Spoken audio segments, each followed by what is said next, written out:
कोण आहे? सुलत चव्हाण बोलतोय. डायरेक्ट केस क्यू आल क्यू जेल क्यू बुक की टिंगून. सुरत चव्हाण बिग बॉस बघताय ना तुम्ही सगळेजण. बघतोय की. अहो मग तेच बोलतोय सुलत चव्हाण. सुरत चव्हाण आहे होय.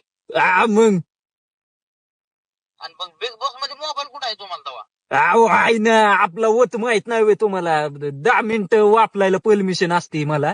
त्याच्यामुळे म्हणलं फोन करावं तुम्हाला. माझा नंबर कुठून आला तुमच्याकडे?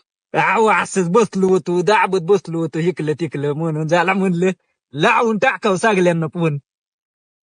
होय हायला बरं झालं राव. तुमचं राव बिग बॉस म्हणजे आमचं आता घर बघतोय. लय खुश असतात गडी पोरही. लय खुश वाटत ना बघून मला सगळीजण. आता खुशी मध्ये गावात आम्ही बसलो की तुमची चर्चा असते बिग बॉसची नुसती. अयो लय की लाला होतोय लाव. तुम्ही सुरत चव्हाण म्हणलं की लय. आपल्या इकडला म्हणजे माणूस म्हणलं